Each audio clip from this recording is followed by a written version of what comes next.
So anyway, I ran my mouth to the cops, especially on the way out, because now things have started to change. We come out and now there's even less room. The cops start pushing now. Okay. So now this is when they start throwing like flashbangs. I get hit right in the back of the leg with a flashbang, burned through my pants. Jeez. I kind of went back against the wall, right? Cause I'm like, okay, it's so tight in there. I went to the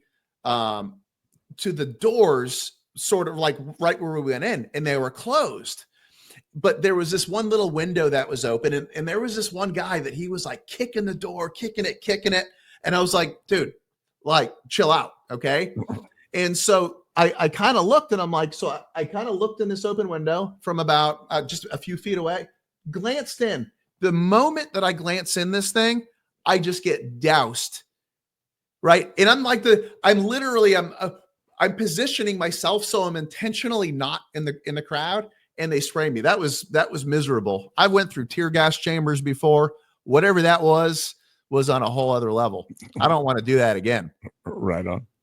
So anyway, of course they, then they said, well, instead of leaving, I stayed for 45 minutes. Well, I had tear gas in my eyes. I couldn't see anything. It was too packed to get out of there. So it wasn't as simple as like, oh, I'm just going to walk out of here. You couldn't. So now all the riot police, I guess this is about 40 minutes after I exited, 30, 40 minutes, something like that. The riot police, now they really start pushing people out.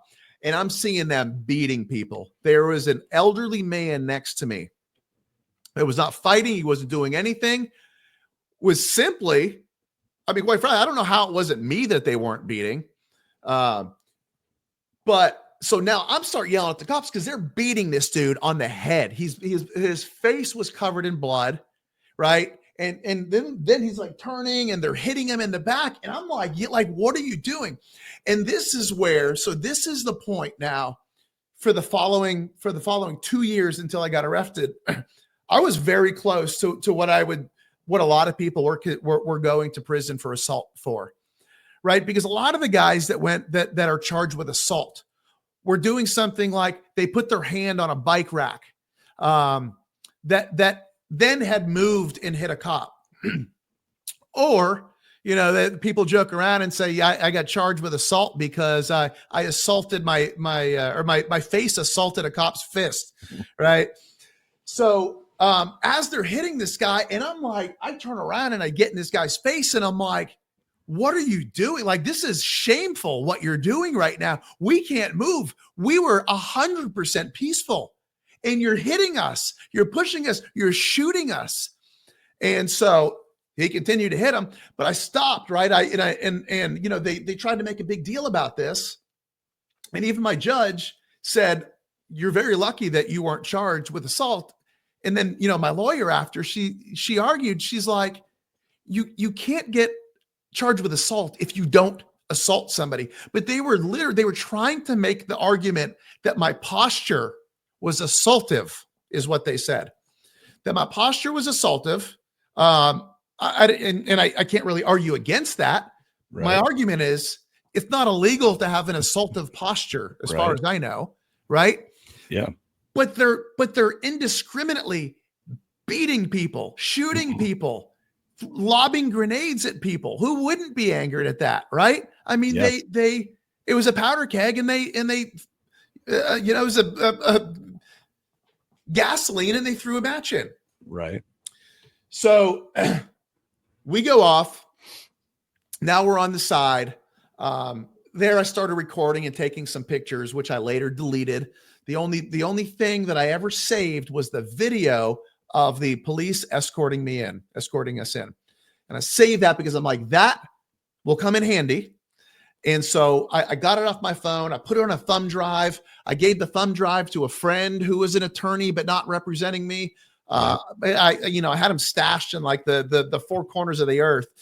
And so then I deleted everything immediately because I saw what was going on. And I wish that I hadn't. I wish that I had downloaded it and saved it, because I think I had a lot of good stuff on there, like really, really good stuff that, not necessarily that would have like overturned whatever, but just like historical pictures of that were just really cool. So I do regret that. But we're off to the side. There was a female cop, a black female cop that was up there. I'll just never forget this because it's so sickening to me that she was just standing up there laughing. And I called her out on it, and I started yelling at her and harassing her. But she was there laughing. Now, people have asked me, was that Leila Morris? And Leila Morris was the one that murdered Roseanne Boylan. And she is a sick woman, and she deserves to spend her rest of her life behind bars. There are a number of other people that do as well. And she is definitely one of them. I don't know if that was her or not. I have no clue. I would like to know, because really, man, and if somebody had pictures of that and could tie those two, and and on one side you have photos of her just beating the life out of this helpless woman, right? And not 40 minutes later or 30, or when, I'm not sure the time frame on that, but not too much longer, standing above everybody laughing with a big smile on your face. Again, I don't know if it was the same person, but if it is, man, that just proves that you're a sick individual. So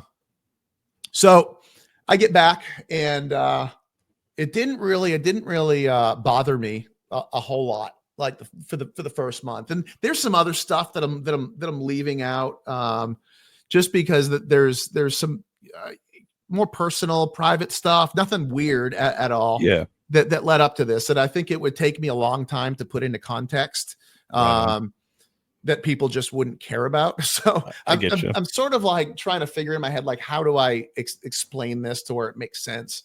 But so I get back, and I really, like, a month in, I start realizing, man, this is really a big deal. And at this point, I'll just go ahead and say it. Okay, I'll just go ahead and say it. So one of the things, so I never considered myself a depressed or any kind of mental issues at all. In fact, I sold a medical device for severe depression. I did have some PTSD and anxiety from stuff in the past. And I finally after I got let go from my job, some of this stuff started to surface. So my primary care doctor put me on 2 different antidepressant medicines. And I didn't realize it at the time, but I really think that those screwed me. I didn't give a crap about anything. I never had tattoos. I got tattoos all over myself. Now, not that I have anything against tattoos, but like, let's just put into context. Like, here I am, a guy from corporate America all my life. I've done very well, very polished. And, go to getting let go from my company, getting tatted up and just not giving a rip. But that was my mindset. That was my mind state at the time. I was angry. I was bitter that I let go. I was angry at the government for shutting me down. I was angry at the media for how they portrayed me in the interview of me. Right. And then coupled with the media and everything that they've done over the past 8 years now, and just how dishonest they are, and how dishonest the government in general is. And so, man, all this stuff just kind of came down on me. And so, kind of to go back full circle, that's why I went to DC. And then when I came back and I realized the gravity, I was like, I got to stop these medications. And I stopped them right when I got back, is when I stopped them. And it was like a couple weeks later is when I was like, dude, it hit me. I'm like, I'm going to get arrested. And so I've always proclaimed to be a Christian my whole entire life. And my wife is a very strong Jesus lover. I mean, she loves the Lord, and she has prayed for me, I think, every day that she has known me. And I was in the shower one night, and I was like, I've got 3 kids. I've got 2 young boys at home and a daughter. And I'm hearing about people getting arrested, and they're in jail. Like, they're in the gulag, right? And I'm like, this is serious. This is really freaking serious. Because again, my demeanor and some of the things that I said, now I'm thinking, right now I'm saying, well, they're getting charged with like obstruction or civil disorder. Like I could easily get charged with that stuff. So anyway, I'm in the shower and I got out of the shower and it just hit me, man. Like I'm telling you, I don't know where you are in your faith and your religion or whatever. If you know Jesus, then awesome that you are my brother in Christ. If you don't, I pray that you come to know him because it will absolutely change your life forever. I promise you. So anyway, I get out of the shower and it hits me and I get down. I'm probably going to get choked up here. It's all right. I get down on the ground and I'm naked, laying on the ground in my bathroom, right? A 40-something-year-old man in my bathroom in tears, laying on the ground and just said, Jesus, like I am surrendering everything to you. And man, it really, it was almost instantaneous. Like some of the things that I had been struggling with that a lot of guys struggle with, taken away. It profoundly impacted my life in ways I'll never, I don't think I'll ever be able to fully explain. So that was awesome. Now, I still am anxious every day, fearful. I couldn't sleep, man. If I couldn't sleep at all. Right. Cause I'm thinking like, when am I going to get raided? Okay. Now I'm already starting to notice about 6 months in, I'm starting to notice some really weird stuff. There's people out in front of my house. I live on like a very quiet neighborhood on the end of a court. There's people outside. I've caught people taking pictures of me with a camera. Like random people don't take cameras out. And so I